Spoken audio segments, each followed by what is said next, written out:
இந்த போறப்பு தான் நல்லா ருசிச்சு சாப்பிட கிடைச்சது. இப்போ நம்ம பார்க்க போகிறது கொங்கு நாடு மட்டன் பிரியாணி. என்னெல்லாம் பண்ணலான்னு பார்க்கலாம். ஃபஸ்ட்டு 5 வெங்காயம் 20 சின்ன வெங்காயம் நல்லா மிக்சியில் போட்டு கடைன்னு அரைச்சி வச்சுக்கோங்க. ஒரு பாத்திரத்தில் மட்டன் போட்டுக்கோங்க. நான் இப்போ எடுக்க போகிறது 1/2 கிலோ மட்டன். அந்த மட்டனில் அரைச்சி வச்சதை போட்டுருங்க. அரைச்சி வச்ச பேஸ்ட்டு ஃபுல்லாக போட்டு விட்ருங்க. அதில் 1 ஸ்பூன் இஞ்சி பூண்டு பேஸ்ட்டு, பட்டை கிராம்பு தூள், உப்பு இதெல்லாம் போட்டு நல்லா கலக்கிக்கோங்க. கலக்கிட்டு தண்ணி ஊற்றி வேக வச்சுக்கோங்க. அளவுக்கு தண்ணி ஊற்றிக்கோங்க.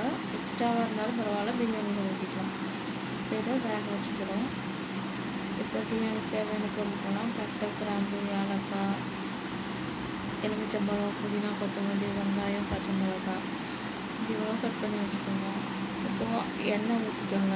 நான் வந்து டம்ளர் கணக்கில் ஒரு டம்ளர் எண்ணெய் ஊற்றிக்கோங்க. 1/2 டம்ளர் நெய் எடுத்துக்கோங்க. அது நல்லா இதான உடனே பட்டை கிராம்பு ஏலக்காய்னு ஒன்றா போட்டுக்கோங்க.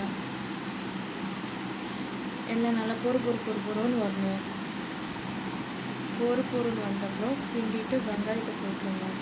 வெங்காயத்தை நல்லா வதக்கிக்கோங்க. இந்த இதில் வந்து தக்காளி, மிளகாத்தூள் நம்ம சேர்க்க போகிறதில்ல. இஞ்சி பூண்டு பேஸ்ட்டு இப்போ நல்லா வணங்கிடுச்சு. இப்போ இஞ்சி பூண்டு பேஸ்ட்டு போட்டுக்கோங்க. அதையும் நல்லா வதக்கிக்கோங்க. வதங்கினதுக்கப்புறம் பட்டை கிராம்பு தூள் பொடி பண்ணி வச்சுருந்தது போட்டு நல்லா கிண்டிக்கோங்க. அதையும் போட்டு கிண்டிட்டு கறி வேக வச்சுருந்தோம்ல அதே போட்டு நல்லா வதக்கிக்கோங்க. திரும்பவும் சொல்கிறேன், மிளகாத்தூள் போட்டுறாதீங்க. தயிர் ஊற்றிக்கோங்க. எலுமிச்சம்பழம் இருந்தால் ஒரு எலுமிச்சம்பழம் வச்சுருந்தாலும் அதையும் புரிஞ்சு ஊற்றிடுங்க. இந்த 1 கிலோ அரிசி கணக்குக்கு நான் சொல்கிறேன். நல்லா கிண்டிக்கோங்க. பரட்டி கிண்டிக்கோங்க. இந்த பாத்திரத்துக்கு 1 கிலோ அரிசி பிடிக்கும். ஸோ 1.5 தண்ணி ஊற்றுறேன். இது வந்து பாஸ்மதி போட போகிறேன் இந்த வாட்டி, ஓகேவா? ஸோ நீங்கள் பயப்பட வேணாம், கழுக்கிட்டு அப்படியே பாஸ்மதி போட்டுக்கலாம். இப்போ தண்ணி ஊற்றியாச்சு. கொத்தமல்லி தலை போட்டு அடைச்சி வச்சாச்சு. படப்படான்னு கொதிச்சதுக்கப்புறம் பாஸ்மதி அரிசியை கழுகி தூவி விடுங்க. தூவி விட்டு நல்லா கிண்டிக்கோங்க. அட்டியிலேருந்து கிண்டுங்க. பாஸ்மதி சீக்கிரம் உடஞ்சி கொலன்னு ஆயிடும். இப்போ அடைச்சி வச்சுருக்கோம். தண்ணியெல்லாம் வற்றிடுச்சு. ஆல்ரெடி போட்டிருந்த பிரியாணியோட அதே இதுதான் பாருங்கள். பாஸ்மதி வந்து நீளமாக நூடுல்ஸ் மாதிரி இருக்கும்.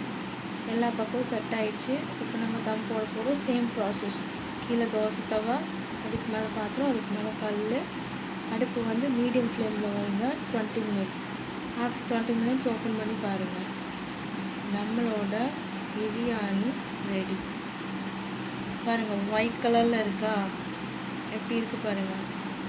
இதுதாங்க கொங்கு பிரியாணி. ட்ரை பண்ணி பாருங்கள்.